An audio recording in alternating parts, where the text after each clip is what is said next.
Shamid সোমের passport আবেদন জমা নিতে অপেক্ষায় আছে কানাডাস্থ বাংলাদেশ মিশন। 1 বা 2 মে হাই কমিশনে যাবেন কানাডার প্রবাসী এই ফুটবলার। এদিকে সিঙ্গাপুরের বিপক্ষে ম্যাচে টিকিট বিক্রি ও সম্প্রচার স্বত্ব বিপণনের মাধ্যমে অধিকতর আয়ের লক্ষ্য বাফুফের। শিগগিরই বিজ্ঞাপন দিতে যাচ্ছে ফেডারেশন। সোমবার দুপুরে মার্কেটিং ও কম্পিটিশন কমিটির সমন্বয় বৈঠক শেষে এসব কথা জানান সহসভাপতি ফাহাদ করিম।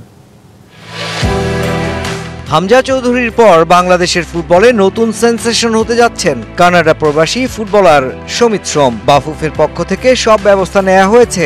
এরই মধ্যে শমিতের পাসপোর্টের আবেদন গ্রহণে প্রস্তুত কানাডাস্থ বাংলাদেশ হাইকমিশনও। তবে কবে আবেদনপত্র জমা দেবেন শমিত?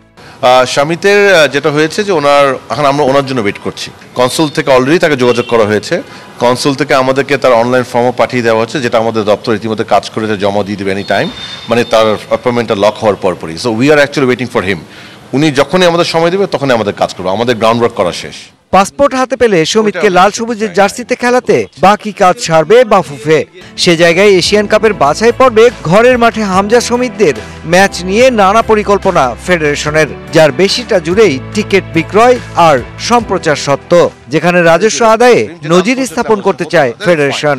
যেহেতু আমরা এবার 3টি হোম খেলার সুযোগ পেয়েছি, এই 3টিকে মাথা রেখে কিভাবে আমরা আমাদের রেভিনিউটা বৃদ্ধি করতে পারি এবং আমাদের এবছরের যে রেভিনিউ সেখানে একটি শক্ত কন্ট্রিবিউশন করতে পারি, সেটা নিয়ে আমি, কম্পিটিশন কমিটি, আমার কমিটি, বিএফএফ এর সকলে কাজ করবো যেন আমাদের একটি ভালো রেভিনিউ আসে ইনশাআল্লাহ এখান থেকে। তবে 22,000 দর্শকের জাতীয় স্টেডিয়ামে সাধারণ দর্শকের জন্য থাকবে 18,300 টিকিট। 10 জুন জাতীয় স্টেডিয়ামে সিঙ্গাপুরের বিপক্ষে ম্যাচের আগে 5 জুন সুদানের বিপক্ষে প্রস্তুতি ম্যাচ খেলবেন জামাল তোপুরা। তবে সে ম্যাচে হামজা চৌধুরী খেলবেন কিনা সে বিষয়ে এখনো নিশ্চিত নয় বাফুফে।